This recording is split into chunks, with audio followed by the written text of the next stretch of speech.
Well, Barry, considering what we've been looking at the last few hours down here in the South, I'm just kind of thinking this global warming thing is maybe not happening, but I Not this year. sure am praying it would be right. It's hard to play Oh, golf even with a red ball or something other, and it's kind of. it's something else. We don't have any snow left hardly. It pretty well got melted away, but Kathy said, "Is it still 10 degrees outside?" I said, "No, it's a balmy 11." Yeah, we came really close to hitting a single digit last night. We might have for a few minutes, but how's it up there in Gloucester? Well, let me check here real quick. It looks it's supposed to have been pretty cold this morning. Yeah. We're at 19. Okay. Well, We're at hmm. 19, and it's supposed to get all the way up to 27 today. Okay. Well, we're hitting 37 today, but I'm heading up to Pennsylvania for a youth conference. And I'm thinking that this weather I got here might be considered warm. But so a lot has happened in the last few days since we were on.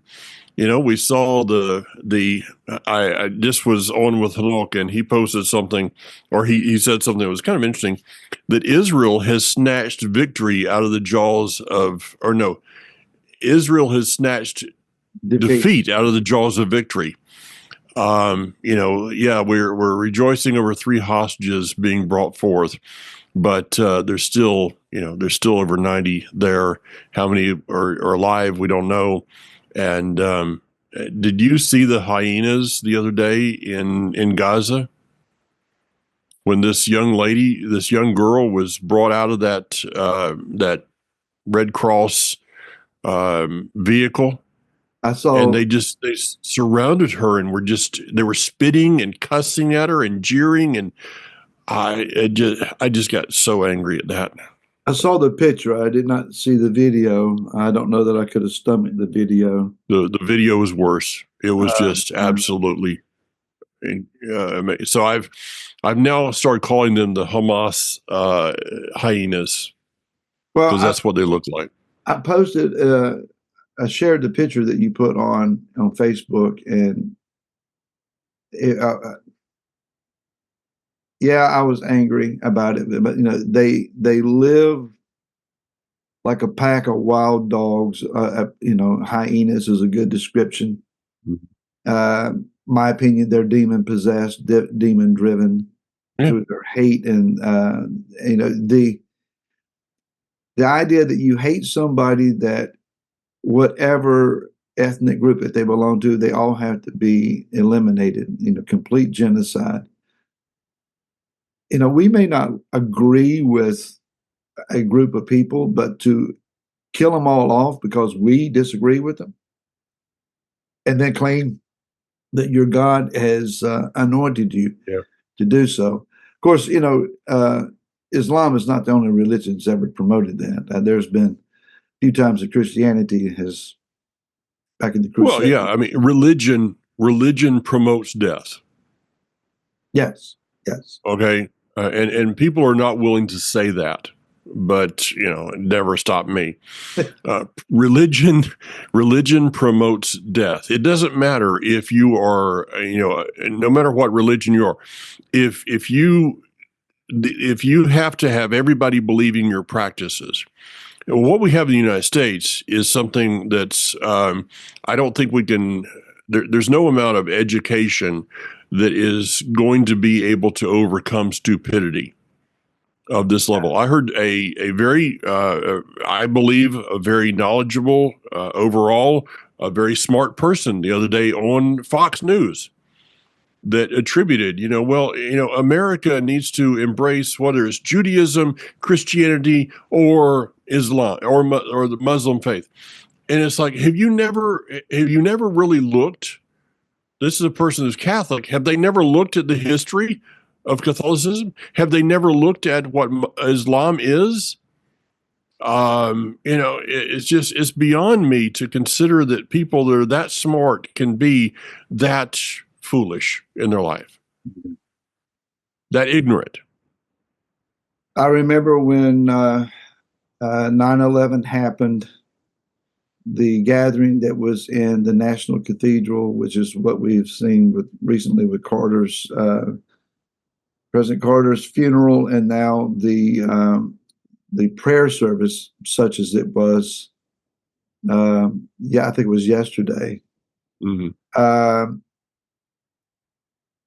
Then President George W. Bush stood up and he announced the official American uh, theology that Christianity, Judaism, and Islam were all equal, and we all prayed to the same God. We were just different, acting in different beliefs to get there.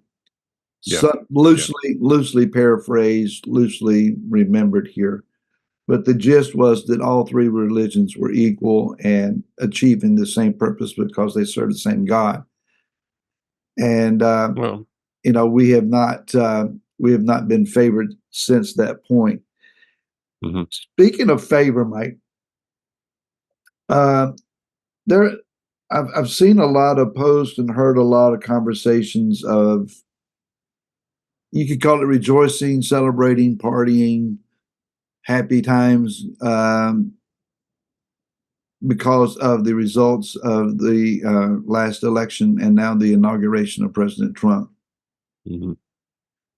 As if we're taking big victory laps, and as was announced in the inaugural address, we've entered into a new golden age.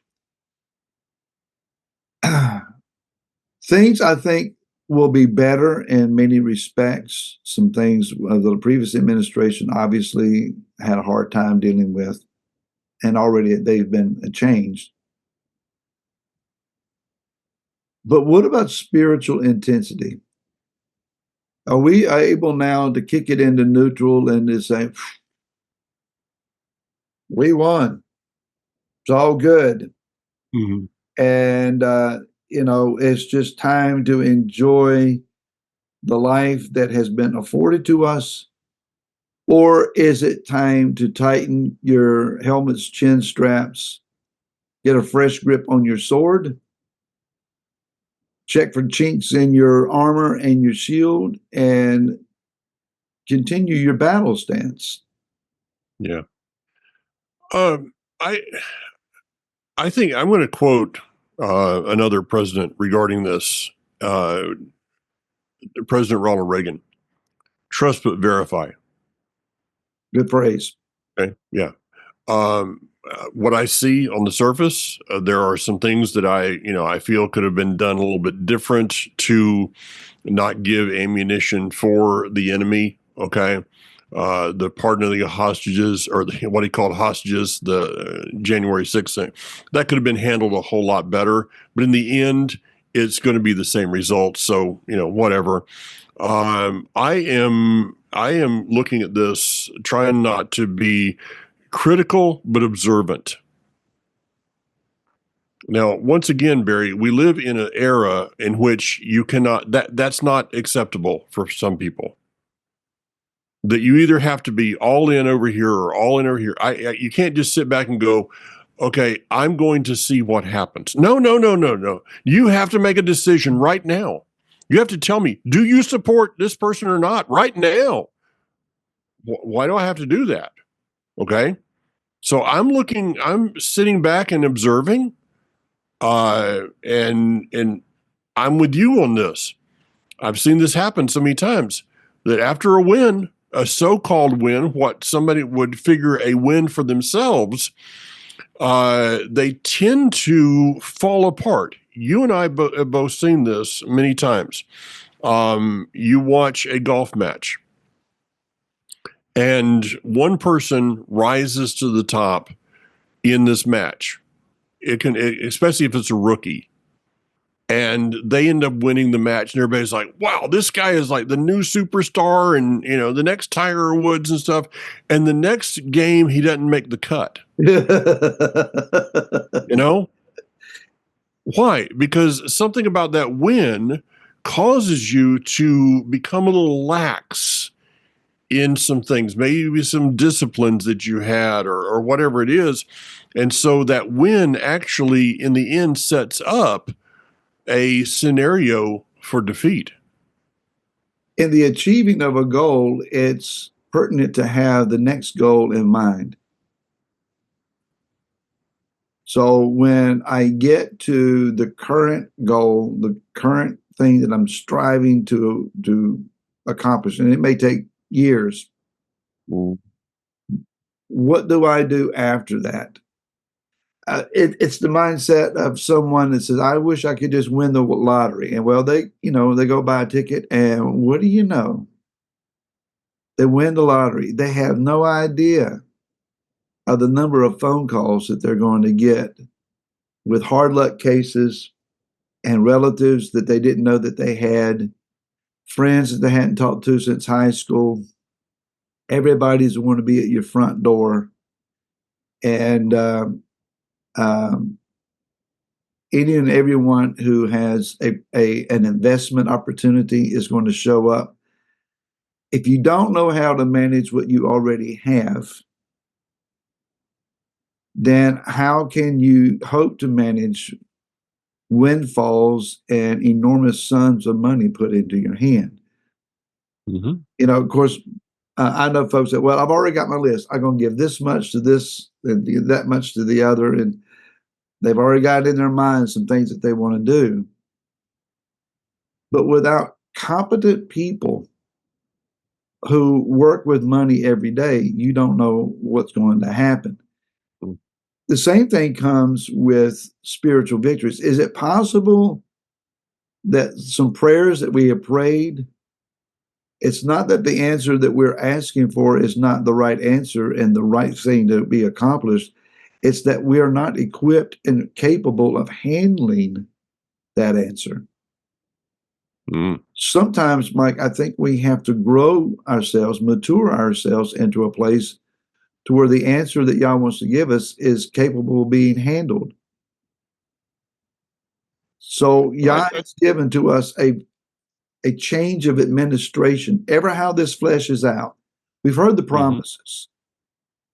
And if the promises are kept, most would agree with the end results of said promises, as far as we know how that looks on this side. Until we get to the other side of things actually administrated, okay, let's see how that actually looks.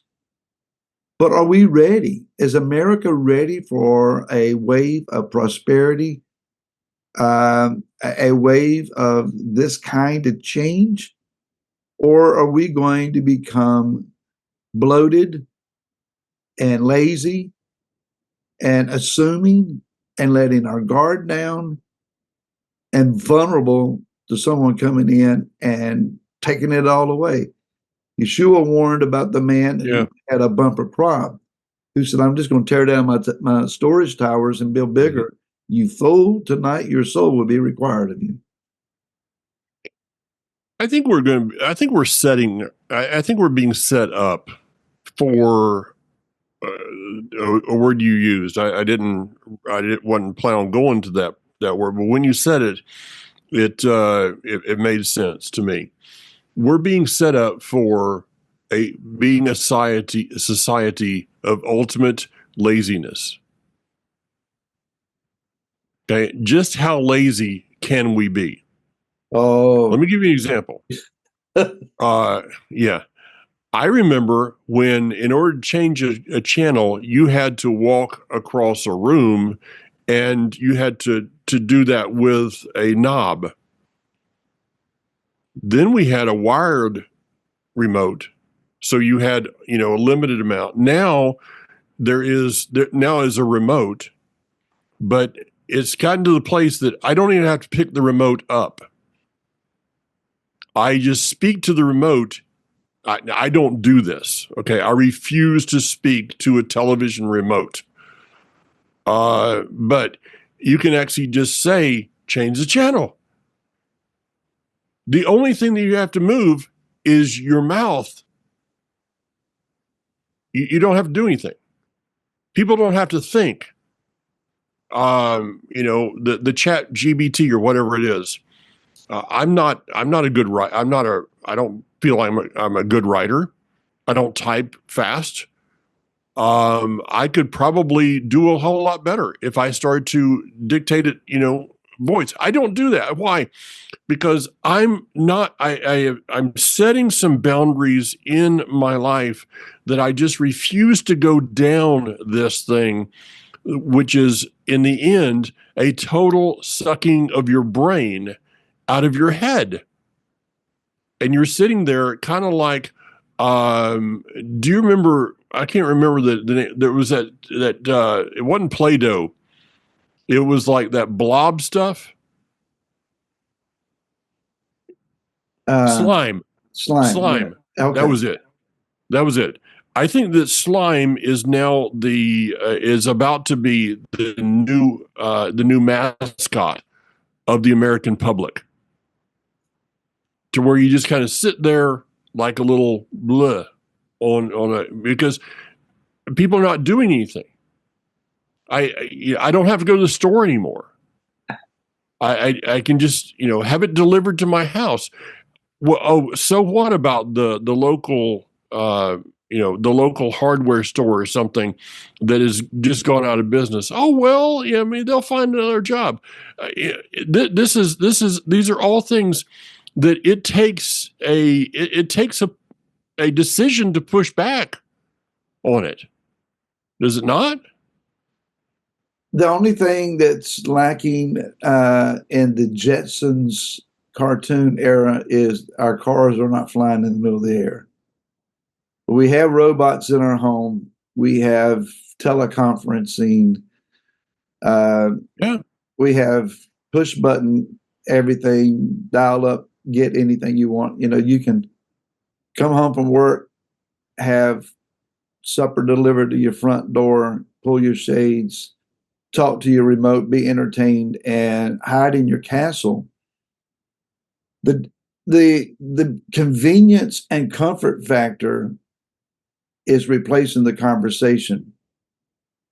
It's the interaction with people, and where you are required to determine whether is this a time for compassion or correction. Do they need me to listen or do they need me to speak? The idea of engaging, involvement.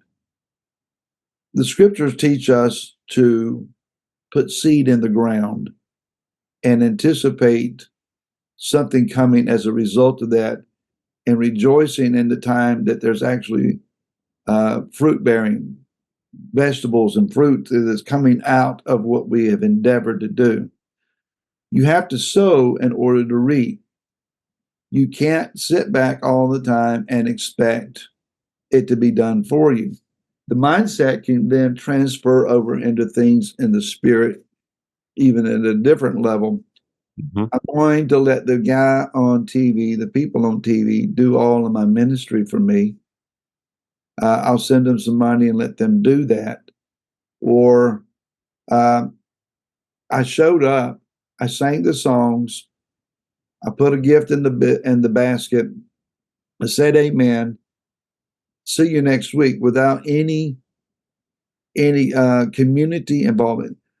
This is not just about what group do you belong to. That is, where is it that you actually go to, or else, House of David does live streaming, and there are those that are out of our area. They're they're not within traveling distance, and they regularly tune in and view.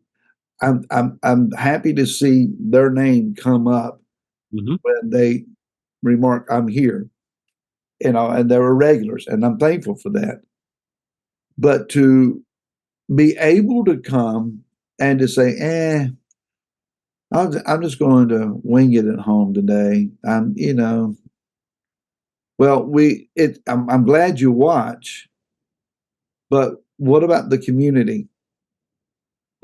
Our spiritual gatherings, Mike, is not just about singing the songs together and saying amen together. It's about community. It's about face-to-face conversations, meaningful touch, hugs, handshakes, fist bumps, eating together, laughing together. We have to have that sense of community. We can't lazy our way into the kingdom. Between now and the return of Yeshua, there's one thing that I could prophesy, if you want to call it that, and it would be 100% correct. There's going to be a fight, a spiritual fight. There's going to be a call for endurance and struggle and perseverance and overcoming between now and that moment. And if we think that we're going to just sail into the kingdom off of a carpeted floor onto paved streets in Israel, it's not going to work. No. There's along this line, this disconnect. You go from, as I've said, standing on the promises to sitting on the premises to laying in your recliner. This whole thing that's happening in society is basically causing people to believe that they don't have any influence in the world around them. I did a program with Alex last night regarding this. If you don't think that you have any influence, you're not going to try to influence anyone. Okay, you mentioned it a number of times along the way. I mentioned this with videos. If you're seeing this, hit the share button. Leave a comment, hit the share button. But there is probably 1% of people that will actually even hit a share button. Why? And I'm not being judgmental. I'm just asking people to take a little bit of a look. Why is it that you don't take the time to, you have let's just go to Facebook. You have a number of friends on Facebook. You have people on your Facebook that I don't have on mine. So if I put out a video or vice versa, and I just take the 2 seconds or less that it takes to hit share, what have I done? I have become an influencer. And I can't stand this word on these, these social media influencers. Most of these people are the weirdest bunch I've ever seen. But we don't think we can influence anybody. How do you know that? Because you never tried. You've never tried to influence anybody. We are put into this world to influence the world, to have an impact on people's lives. But I can't do that with the recliner mentality. I have to do that by engaging, looking for ways to influence someone's life. We had Hanok here. I'll finish with this, give it back to you. We had Hanok here this past weekend. And he was talking about things that people can do to influence. And someone asked a question, and I gave this answer. Here's one thing you can do. And I just mentioned this to Hanok on the program with him. There's not a conversation that goes by of anybody I meet that I don't mention Israel. Somewhere along the way, I'm going to put in there the word Israel, just to see what they're going to do. Just to see, are they going to go, hey, yeah, I was thinking about that. Could you tell me? Or maybe they don't respond at all. Okay, that's fine. But that's their problem. That's not my problem. So I can even with a one word, I can see who is willing to be influenced or something. But if you don't say anything, if you're sitting in the corner, never saying a word to anybody, and then wondering why you're not influencing anybody, guess what? You're not trying. I would challenge people, try to be an influencer in life. I mean, is anything less than that? The Creator went to a lot of trouble to get you here. Do something with it. You know? We do live in such a time as this. Uh, and and I can hear the sighs and almost see the rolling of eyes among some. Come on, guys, I'm just not that kind of a person. I kind of live in the background, and I prefer it that way. I'm an introvert. I don't put myself out there, um, and I appreciate that. There are times that if I'm in a people setting, I put on the extrovert mentality, and I function in that. When I'm at home, I'm an introvert. I I, love introvert. I'd just rather hide and that kind of thing. But you can't do that. Not all the time. I mean, there's times for rest and reflection and uh, recharge, but after that, you have to re-engage. In 2 Kings 13, it says that Elisha was sick with what he was going to die from, and he went and Joash came, who was the sovereign of Israel, and not necessarily a righteous man, but he was weeping over the impending death of the prophet. And he was instructed, the prophet said, take your arrows, bow and your arrows, shoot an arrow, take the remaining of your arrows and hit the ground with it. And he hit a couple, 2, 3 times and stopped and was rebuked. No, no, no, no. You're supposed to have hit it many times so that you could strike Aram and destroy them. Now you're only going to hit them 3 times, and after that, it's over. And out of that, I've always thought about spiritual intensity. Again, we must guard about letting our guard down and taking off our armor. Yeah.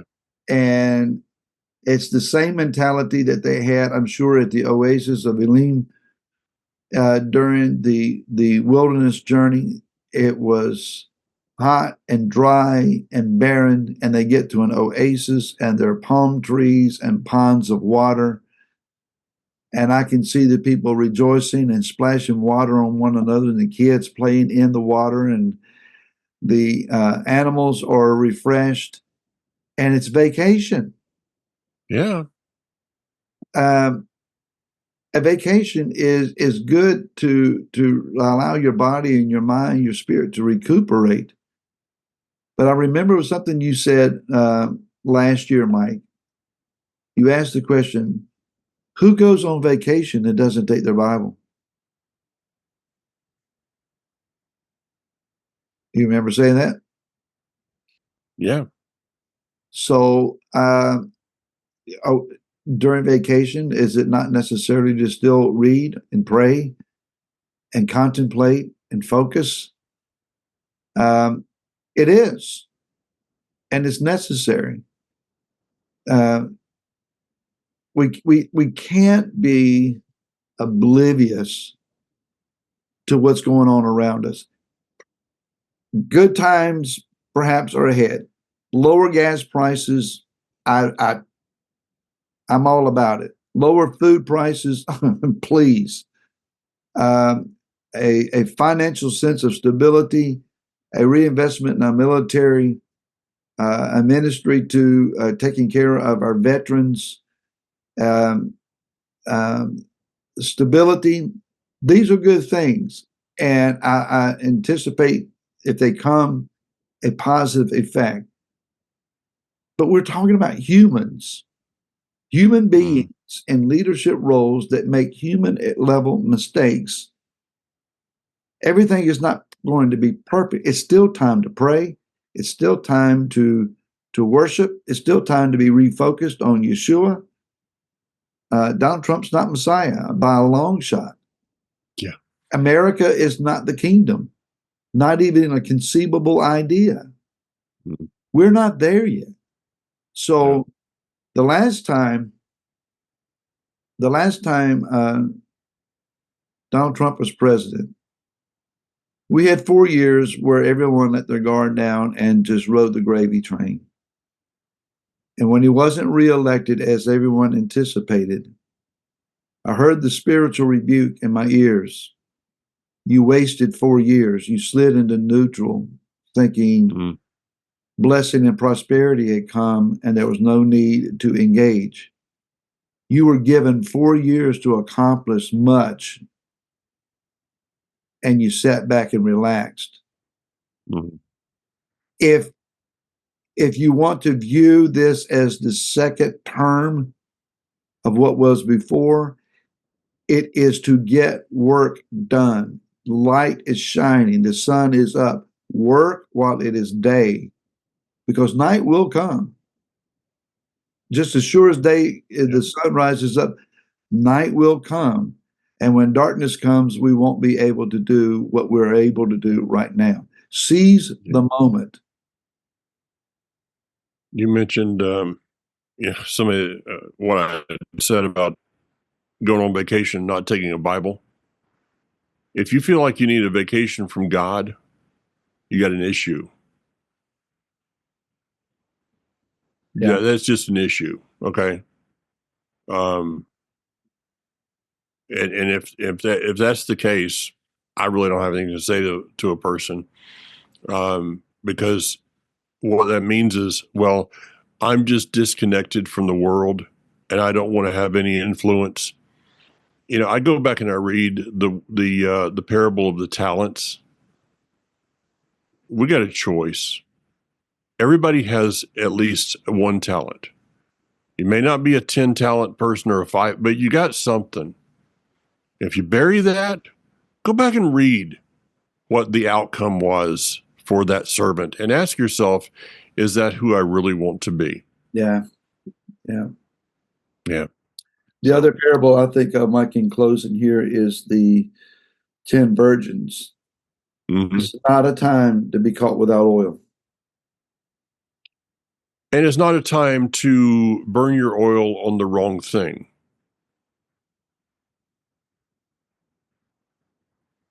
Just a thought. Yeah. Just a thought. As Mike encouraged a while ago, please share.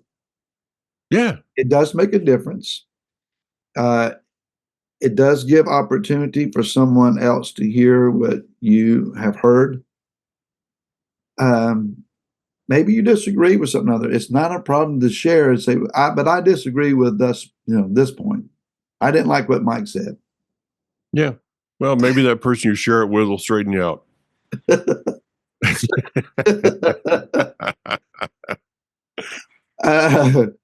We trust that everyone is, and we pray for your health and healing. Many are dealing with what we call the crud. A lot of that stuff going around. Stay safe on the roads that are, especially you guys, or all of us in the South, not accustomed to snow travel.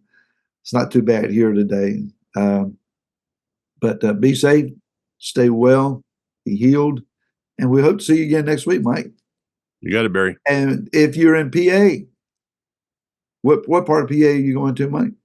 Harrisburg, but it's a registration only youth and young adult conference. Okay. So, all right. Yep, not an open venue. All right. Well, hopefully, I have a good report next week. Yeah, we'll look forward to it. Till next week, folks. Shalom, y'all. See ya.